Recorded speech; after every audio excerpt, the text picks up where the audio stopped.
I think our first move should be calling the Avengers.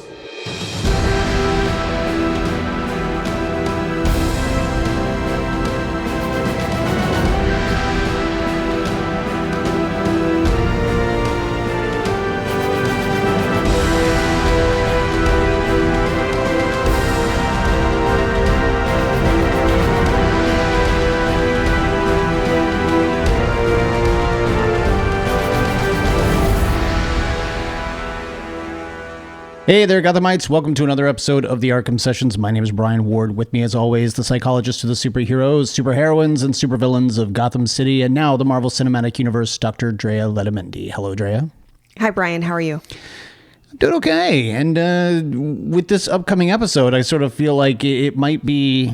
I don't know. Is this going to be a short one for us? Do we have a whole lot to... This is not... I would say that Ant-Man is a movie you can have in the background as you do other things.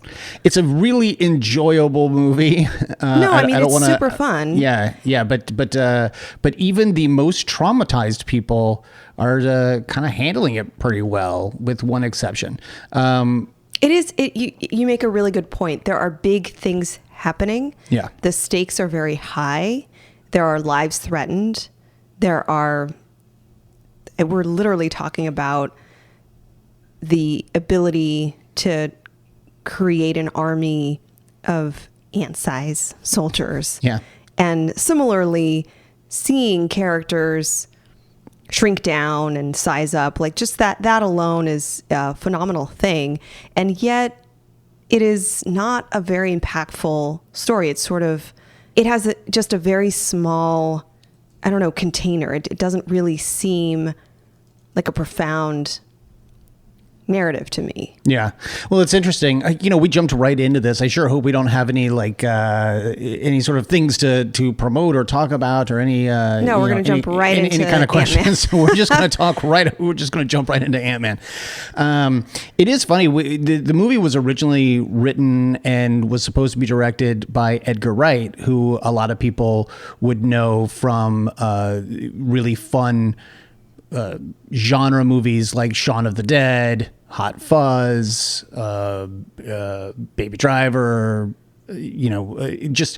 Scott Pilgrim, so you've got a guy who is clearly a fanboy and loves spectacle and particularly outrageous sort of comedic spectacle.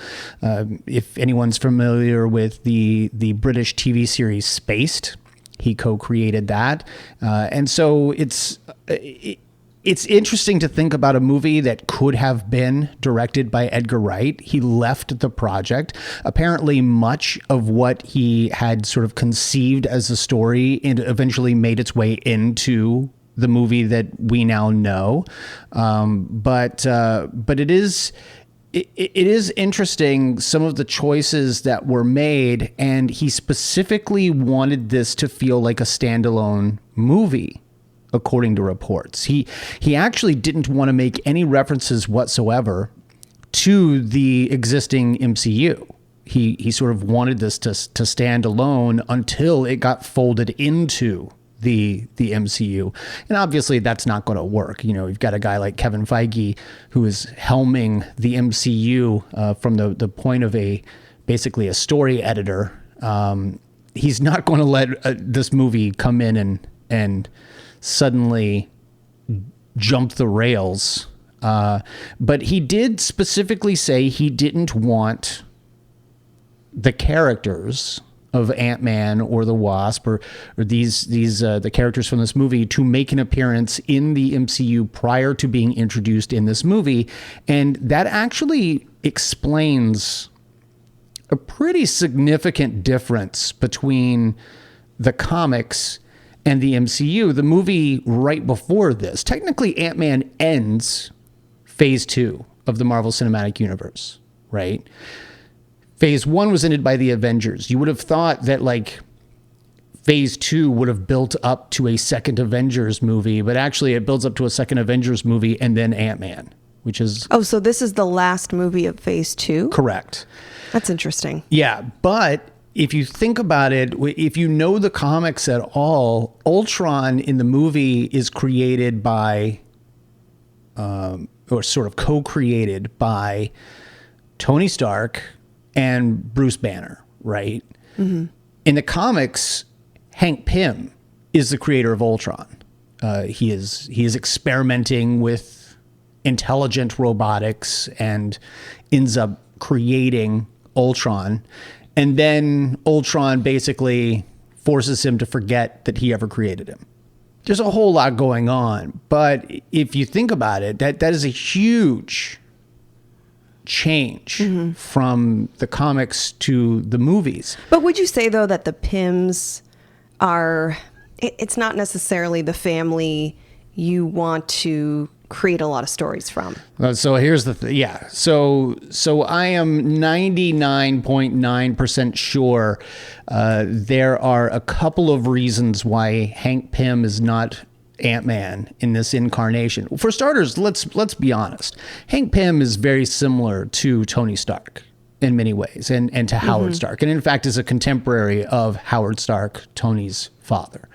So I don't think you would necessarily want another Tony. You wouldn't want another sort of narcissistic, I'm not going to say power mad, but certainly he is a lab rat who would like to spend all of his time. Well, he's another Reed Richards. Yeah, we'd say a megalomaniac. Maybe. No? Maybe. Well, Hank spent a significant period of time in the comics as a villain. So you know what? I'll go with megalomaniac.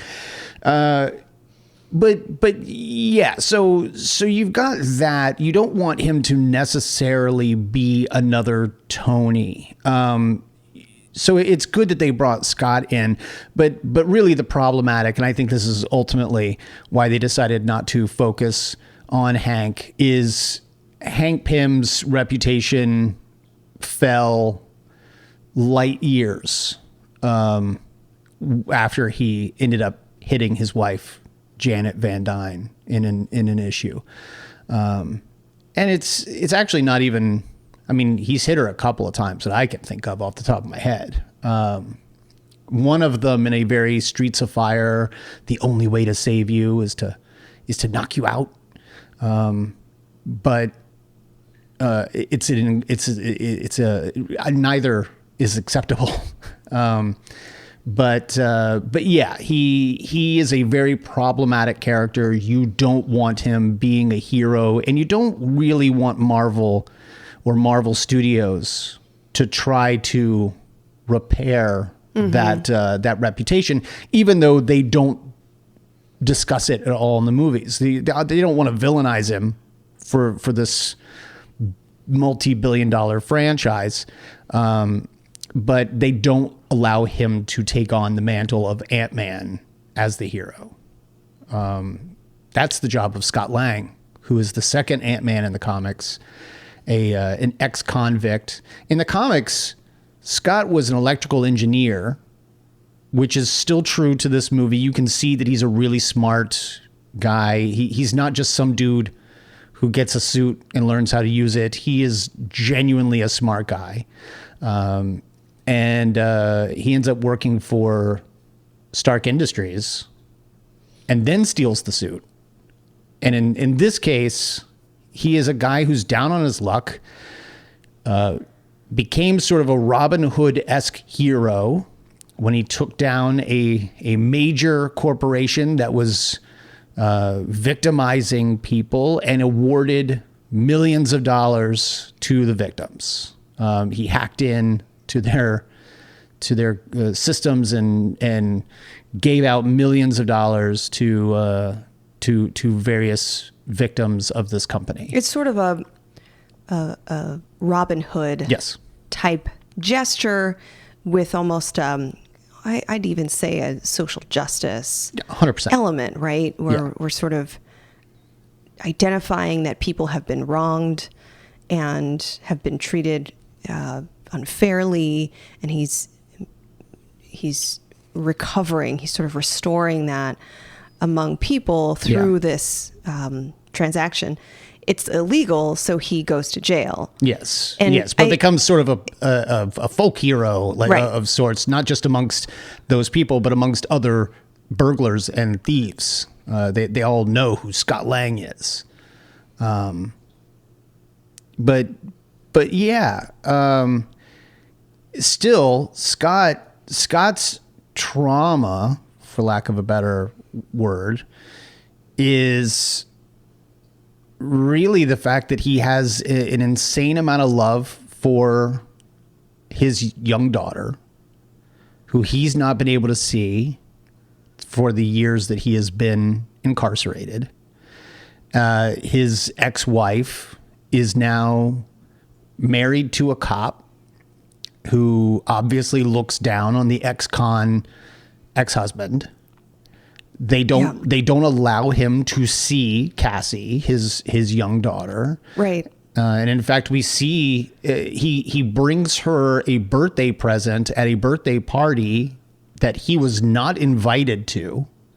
And she makes it clear that he's not allowed to just show up. And then we see a moment later, he writes down on a piece of, looks like paper or cardboard, that he's counting down the days to when he's legally allowed to see his daughter. And it's over a year away. It's like 377 days, right?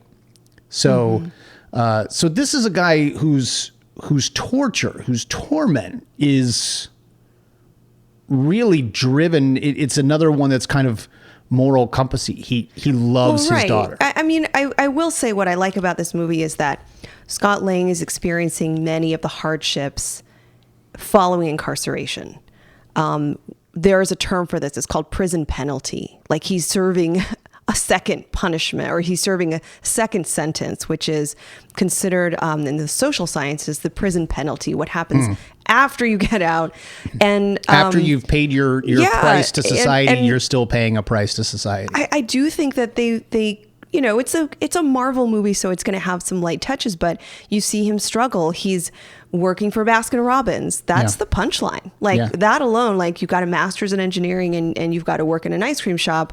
But it happens. And then he gets terminated. He gets fired from his job.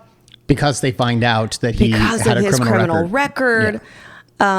He is stigmatized by the new partner in his ex-wife's life. He's sort of, profiled, right? You're a criminal. You must be a bad person because you did a bad, behavior. The behavior was bad. The behavior was morally unsound, and therefore you are a bad person. So he's stigmatized. He continues to be profiled. And I think that, we see a number of ways in which the label of incarceration has followed him. And those components of the film, again, while they're folded into kind of the humor, I think are good. I think this allows us to see, these are some troubled times for him. We're not writing a character, we're not following a character who is perfect. Yeah. Ant-Man, he's going to be Ant-Man, and yet he has his own flaws and setbacks. And and it's Paul Rudd, so we're rooting for him. Like, how do you not root for Paul Rudd? You want him to be better. Yeah. I will say that some aspects of this are unintentionally, for me, sort of annoying about this movie. There is a little bit of luck that follows him that is actually kind of realistic, but also frustrating to see. Okay, say more about this. What do you mean by this? You're annoyed by realistic luck that is also frustrating. Okay, so I don't even know how to describe that other than, we see him struggle. And I guess what I'm saying is maybe we could see him handle trouble a little bit more. Like the bounce back kind of happens pretty quick. And then you see... What do you mean by that? Well, what do you mean by the bounce back happens pretty quick? So what do you want to see in him? I think that the emotional piece involving him doing the formulas and realizing how many days it will be until he can really recover his finances and essentially earn his relationship back, which you and I pointed out was kind of inaccurate. Like the wife doesn't determine when he can see his child. Usually the courts are involved in those parameters, but she essentially sets some standards that he has to follow, and it involves we don't know financial support. we don't know what the agreement is. We only know that he can't come by unannounced. Like, and I believe that that's probably realistic. Sure, he that can't come by unannounced, but he has to have his own place. He has to pay child support. Yeah. He has to he's have a obviously job. behind on all of that. Yeah, he's behind on all of it. I'm not saying that's not accurate. I'm saying the way that she dictates that to him makes it sound like she's the one creating those standards for him. Yeah, that's interesting. I don't think I ever interpreted it that way. I think I interpreted it as she's the one who is policing the terms of the agreement. And I don't know how much of it is simply divorce and how much of it is incarceration. I don't know how much is the court saying, we don't want this ex-con to be at a birthday party with a bunch of little kids and extended family members and whatever. Likely those sanctions are proportionate to the crime. Yeah. And this is not a domestic violence case, unlike the comics, which were not. The comics are so problematic. I mean, look, let's be clear. And I think this is probably a conversation for the sequel, Ant-Man and the Wasp. Both Hank Pym and Janet Van Dyne are horrible people in their own ways. They are both really horrible people. They are not a good example of a functional relationship in any way, shape, or form. So it's probably best that we didn't touch on any of this in the movie, except there is still a little of that trauma in the form of Hope. Like, Hope Van Dyne is aggressively standoffish from her father, even going so far as to call him Hank on several. Like, she doesn't call him Dad. She'll call him Dr. Pym. She will call him Hank. She will not call him Dad. She will not refer to him in any way as family. So there is clearly a lot going on there, and we'll talk about them. But yes, you're absolutely right. The Pyms are not people we want to talk about, and you're right. Scott Lang is the antithesis of Hank Pym in that regard. Right. Which is to say, kind of following up my comments, we're not aware of who is determining the sanctions or the parameters here, but he's outlined the goals for unification with his family, and he realizes that it will take him over a year to manage this recovery period. Yeah. And I think, again, what I appreciate is that some realistic and relatable things do happen to him. He needs to seek other types of sources for income. And it is true, again, that people who have histories of incarceration have a hard time receiving full-time work and part-time work. And the reality is that he does fall into that category, right? I guess what I struggle with is that they really want him to be like a good bad guy.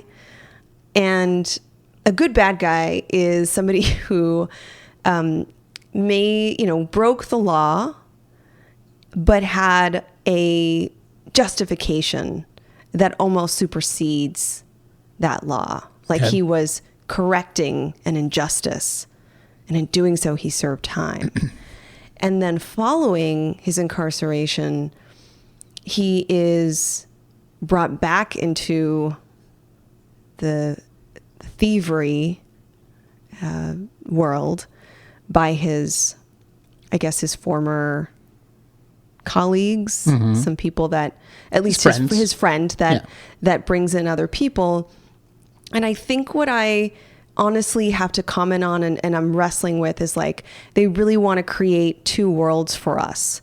The group of people that are burglars and thieves and, exist under the law, like sort of exist as criminals and lawbreakers. And then you have Scott Lang, who's sort of existing in another space where he has all these sort of characteristics that are redeemable, but he is, among all the people, this white man. And I think that's where I see this sort of one. I've scratched my head about this casting. You know, all of his criminal, an attractive white man. I mean, sure, an yeah, attractive, like very charismatic right, white man. And so I think maybe what happened is they wanted to cast with a diverse eye, but ended up creating a group of criminals who are brown, black, and immigrant characters. Mm-hmm. And so you sort of get this othering that happens that bothers me. All of those characters, by the way, are really likable, humorous, like serve to give you quality of dimension. But clearly comic relief. But right, they are bumbling because they're not even dark. They're not even dark criminals. They are not underworld types. Certainly. They are mildly criminal in that they really don't do anything else. They are bumbling thieves. Certainly, and I think that's what the issue here is. It's not that they're menacing and that they create this stereotype.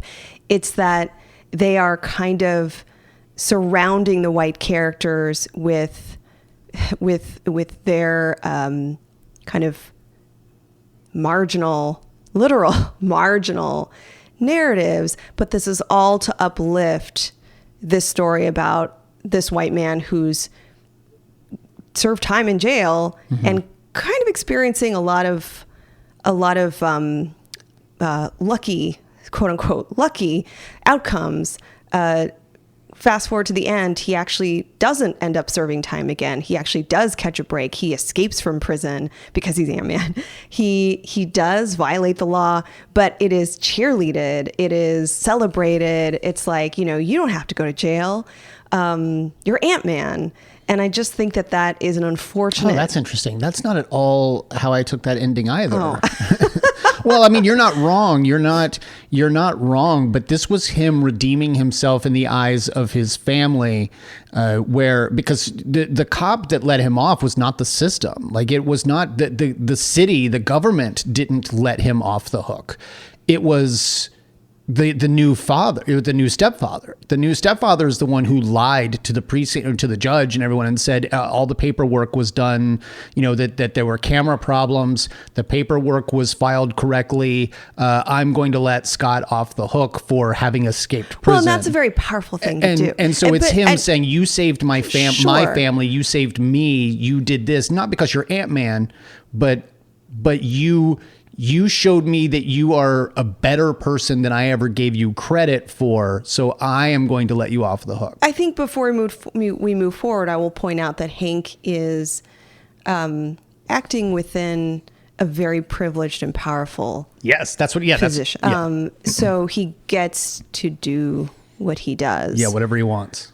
And I'm not saying any of this is really malicious or intentional, but it just creates a subtext that kind of bothers me.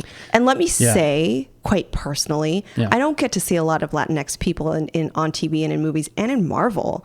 And there's both a joy to see my culture on screen, and also disappointment to realize that we are really almost singularly portrayed as criminals and lawbreakers. And a clown.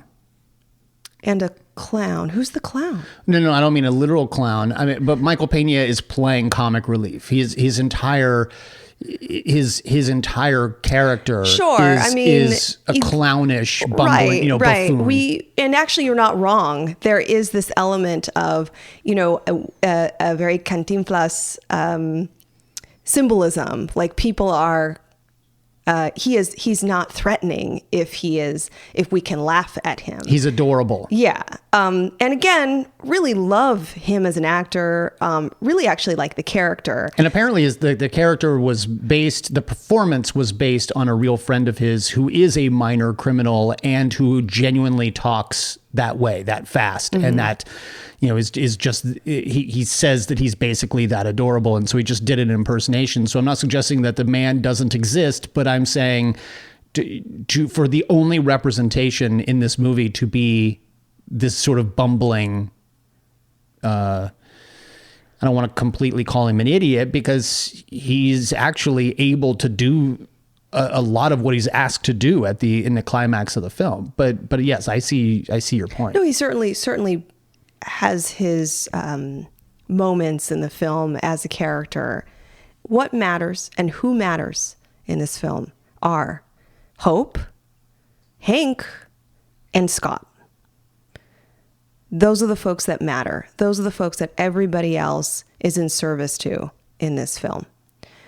Other than that, I think what is important in this movie, or what is at the center, is the whole concept that is new for Marvel, at least the cinematic universe, the PIM protocol, the PIM particle. Mm-hmm.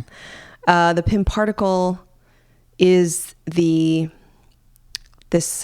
formula that embiggens or shrinks the subject and allows actually anybody to be Ant-Man. I think there's some training involved, which we see, which is kind of fun. That montage of how do you train to be Ant-Man. Mm-hmm. You have to understand the physics. Yeah, you have to understand that you need to be actually very, very strong, and that your matter. This is where actually the movie is inconsistent. We're told that Scott's matter, that his weight, that all of that kind of stays the same when he's shrunken. Yeah. So that he can punch somebody and still have the mass of his original size and weight. Mm-hmm. And yet he's also able to be sustained by one of the flying ants.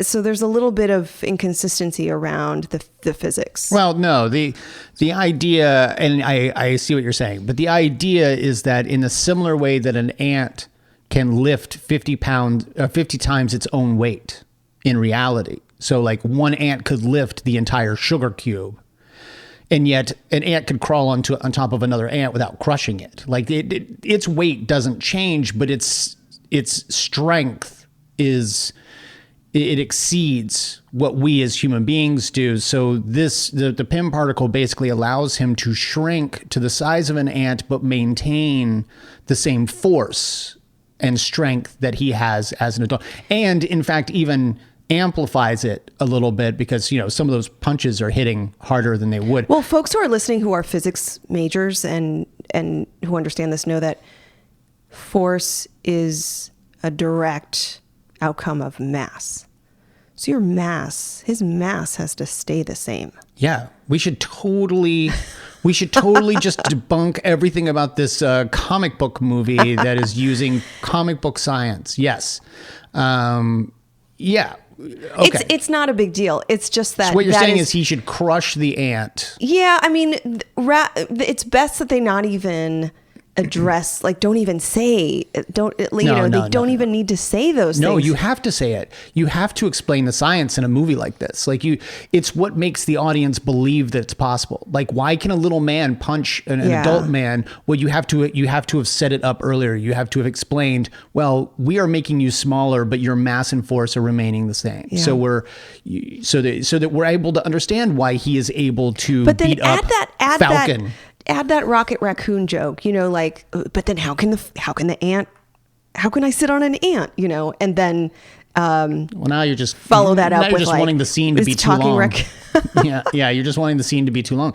But by the way, to your earlier point about representation, supposedly when Peyton Reed, the director who came in to bat cleanup after Edgar Wright left, and Paul Rudd saw Captain America, the Winter Soldier, they fell in love with the character of Falcon.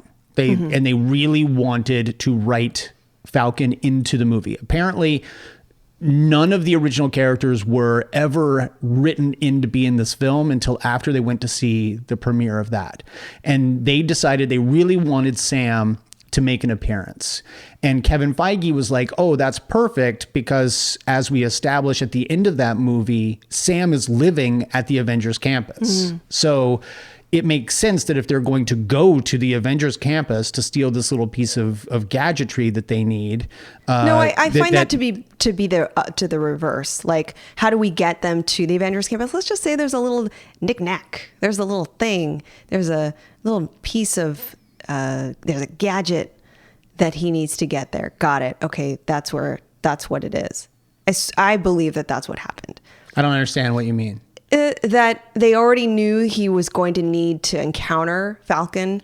No. Well, yes. Yeah. And then they wrote in yes. the gadget. Well, but that's not what I'm saying. What I'm saying is they had never anticipated writing Falcon in until they saw the character. Sure. And Feige's reasoning was, oh, that makes sense. We've established that Falcon exists in this sort of area. Yeah. And so they wrote this whole fight sequence. Behind the scenes, we are learning that they wrote this whole fight sequence with Falcon because they fell in love with the character. But to your earlier point, we're now talking about this black hero getting his ass handed to him by a brand new superhero. Mm-hmm. And in this scene, it is played for comic effect. Falcon is suddenly not necessarily the same competent Falcon. Even to go so far at the end of the scene, he says, it's really important to me that Cap never find out about this.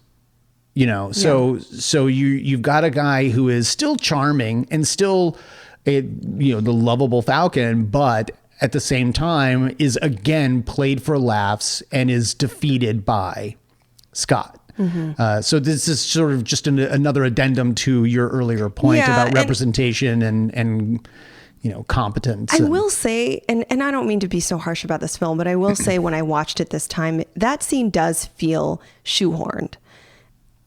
I'm not doubting or criticizing the idea of including an Avenger, and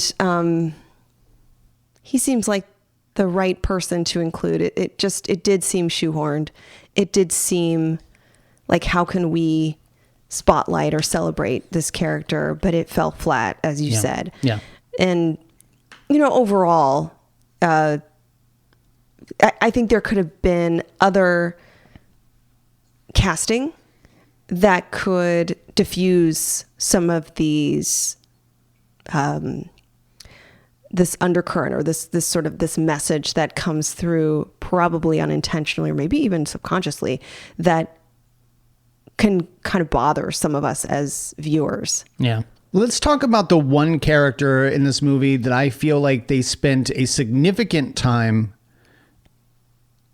showing off the response to traumatic events, and that's Hank Pym.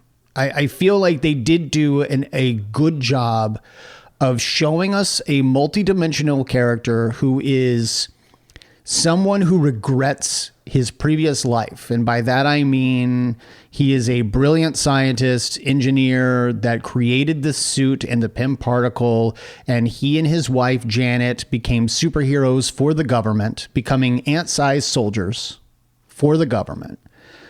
So again, and he was a colleague of Howard Stark. So we already know that this era was the golden age of scientific development for serums and particles that allowed you to do certain things. Basically, the Americans really should have had no problem winning any war going forward with the aid of Cap and Hank Pym's particle. But Cap was suddenly lost to ice, and Hank Pym retired and sort of went into self-exile, locking away all of his research about this particle. And we find out why, as he's telling this story about how he and his wife were trying to stop a nuclear warhead from hitting its target and destroying everything, whatever. And because of the titanium that was used to seal everything, they were unable to break through with their like welding torches built onto their suits. And so Wasp sacrificed herself by going subatomic and going inside and destroying the components necessary for this missile to reach its target. And presumably Hope Van Dyne then perished. And it's described in such a terrifying way too. You continue to shrink for eternity. I actually have this audio. Yeah. Let's take a listen here. You know, I think this regulator is holding me back. Do not screw with the regulator. If that regulator is compromised, you would go subatomic. What does that mean?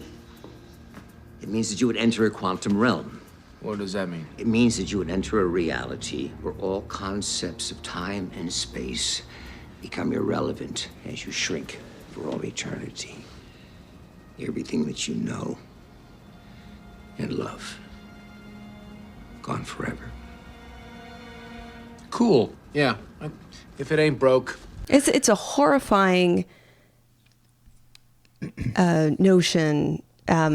Yes, we understand that she is lost to us, but we also get this feeling or get the message that as she continues to shrink down, does she ever really cease to exist? Like, does she just sort of actually continue to suffer in this dimension, this subdimension? The quantum realm. Yeah, the quantum realm, exactly. Which Hank describes as, suddenly time and space mean nothing, which means it's possible that her body never ages or fails. She never dies, potentially. That's his greatest fear. His greatest fear is that his wife will exist forever, suffering from what he created. Mm-hmm. And endlessly suffering from what he created to a point where there is no return. And a moment that I really, really like, and I'd like to play this for us, you genuinely get this. You do get a little bit of a glimpse as to the Hank Pym of the comics and his temperament in this clip as his daughter is insisting that she be the one to wear the suit to break into the facility because she knows the facility better than anyone. And it's too late to teach Scott everything he needs to know. Let's take a listen to Hank's response. You've seen the footage. You know what Cross is capable of. I was against using him when we had months. Now we have days. I'm wearing the suit. Absolutely not. I know the facility inside and out. I know how Cross thinks. I know this mission better than anybody We here. need you close to Cross, otherwise this mission cannot work. We don't have time to screw Hope, around. please, He is listen a criminal. to me, please. I'm your daughter. No! It's clear that she is the better Ant-Man than Scott Lang. I mean, we're clear on that, right?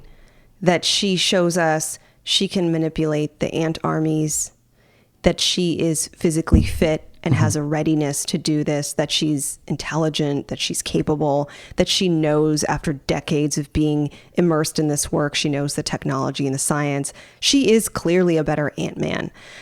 And there's a point in the film where she does something better than Scott Lang. She communicates with the ants in such a superior way that you're like, yeah, she should be doing this, she absolutely not should. Random bumbling Scott Lang. Yeah. And that is, again, that pit of the stomach moment of Scott Lang gets the breaks. And I get that's the story. It's his story, and it's his success story, right?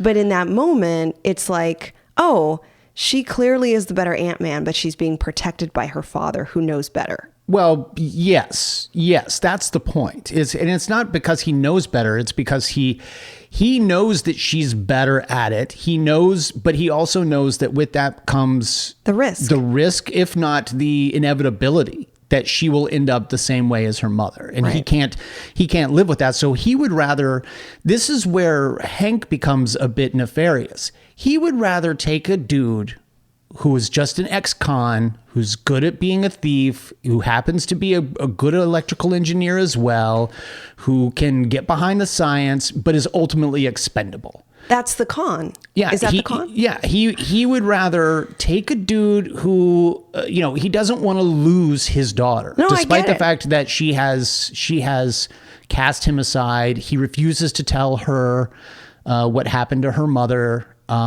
Until the moment that we just heard where he explains to both of them what happened. Sure. Like she doesn't know how her mother died, and she has grown up her entire life resenting Hank for that.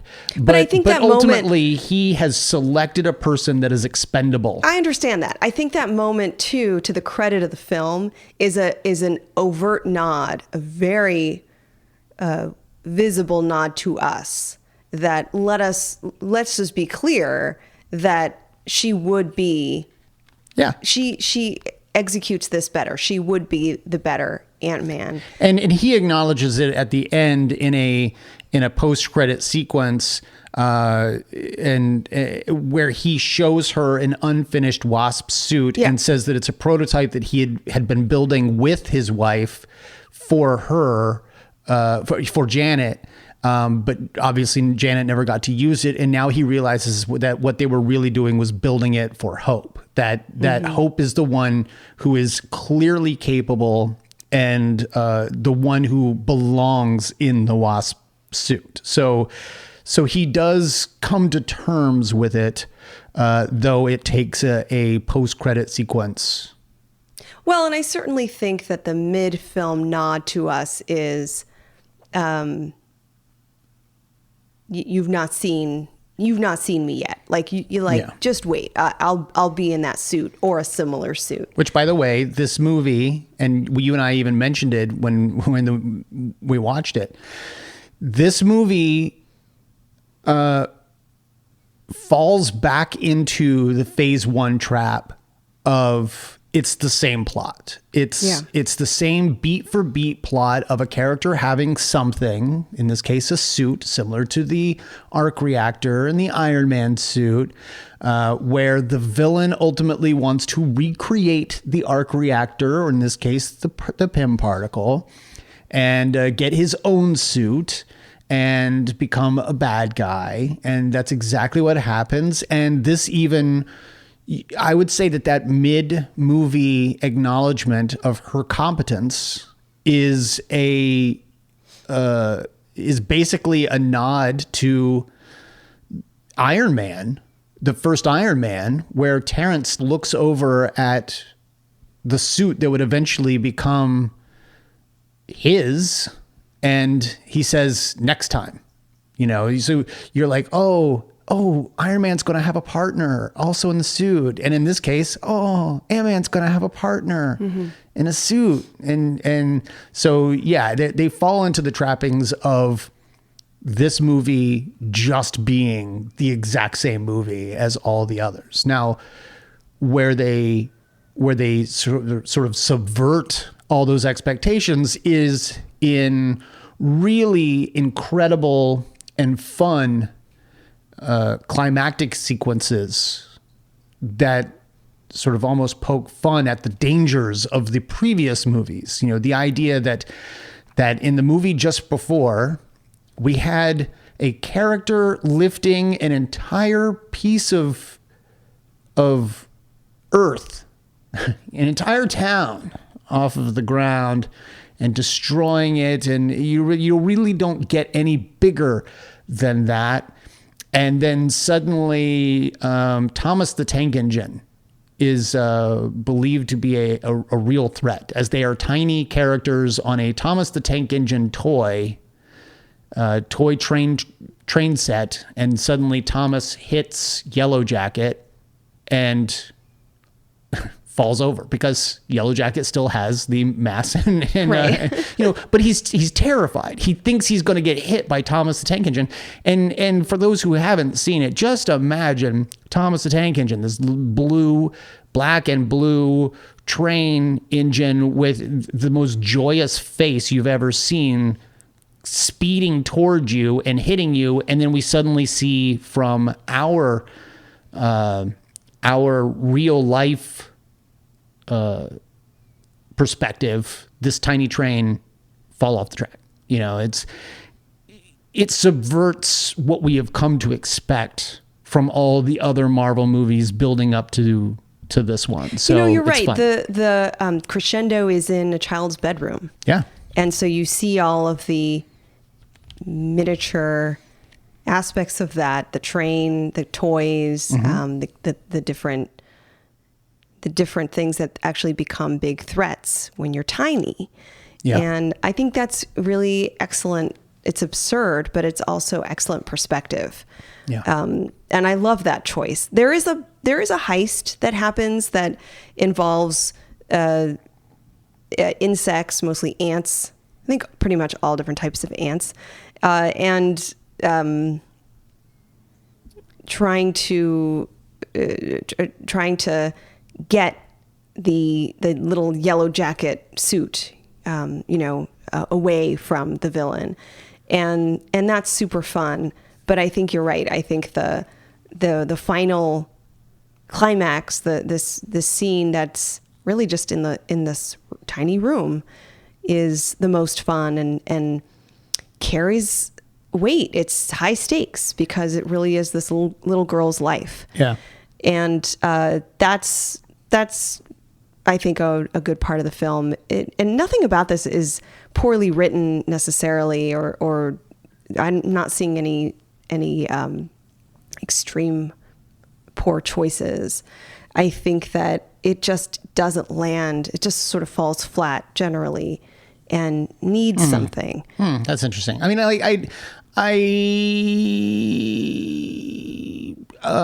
this follows the Guardians of the Galaxy camp for me, which is that it's just a pleasant movie. I just really enjoy it. I don't think you're wrong in that it's the kind of movie you could easily have on in the background and not have to pay a moment's attention to.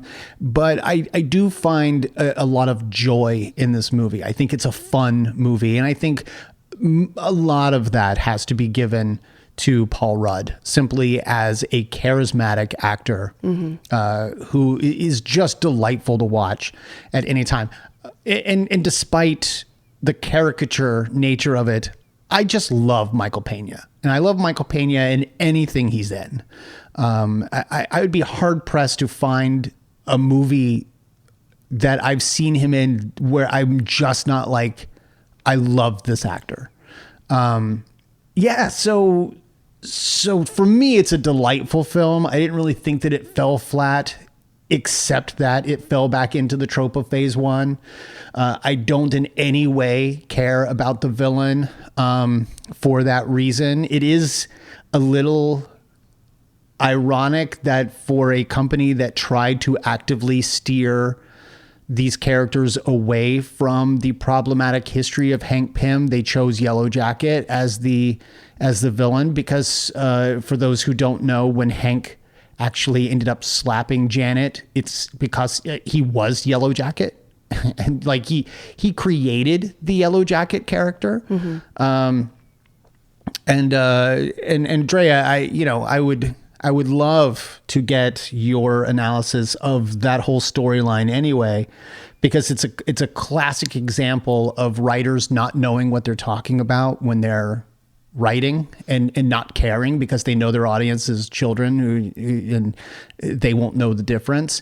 But that whole storyline involved Hank basically being there being a chemical accident and it creating amnesia for Hank, but also schizophrenia. Oh boy.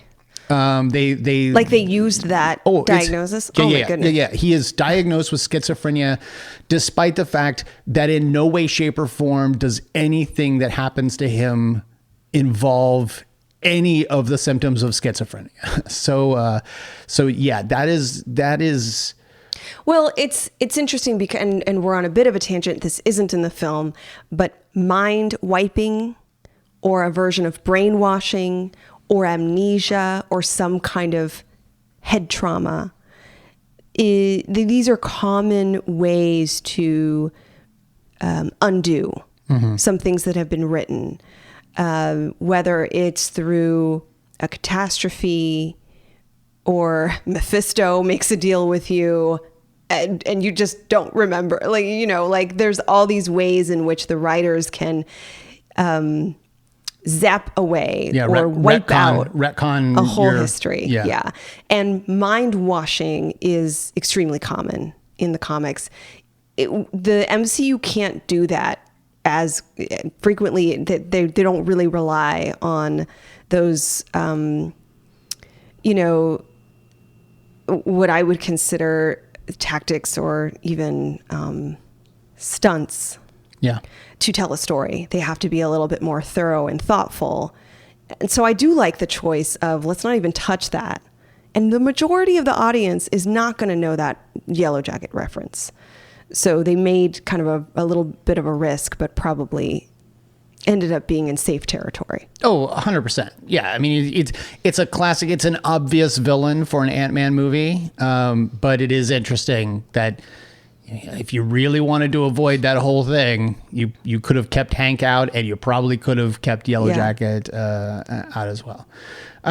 So I think we've learned a little bit about what you feel about this movie. Ultimately, fun, but fell flat for you. Mm-hmm.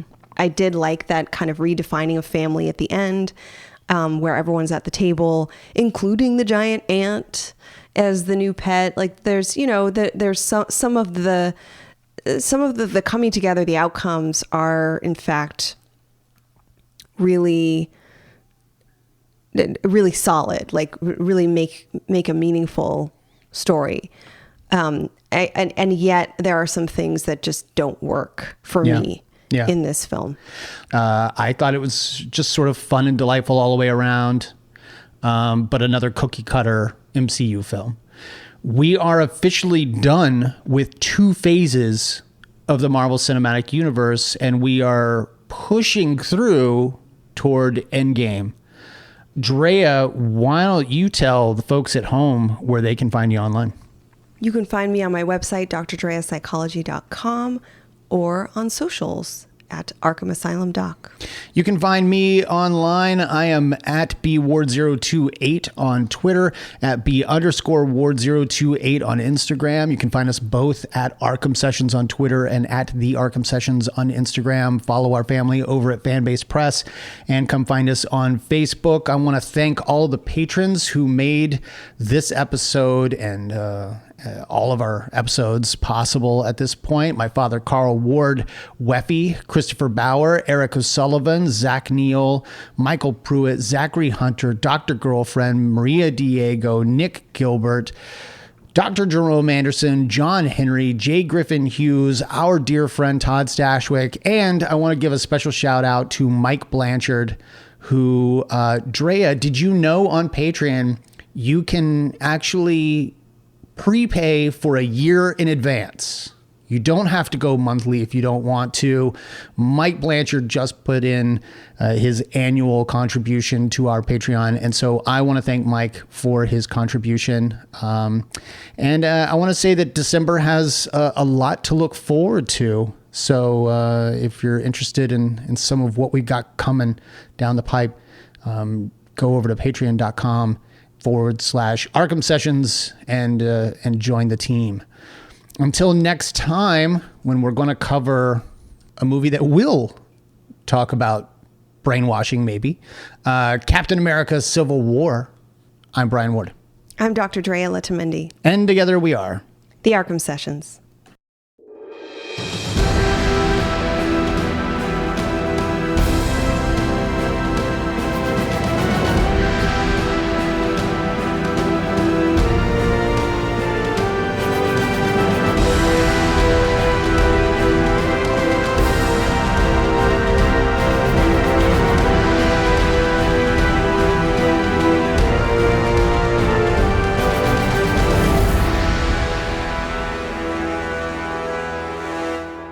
This is awesome. It's awesome, you know? You guys are breaking down walls. You're healing. It's important. I ruined the moment, didn't I?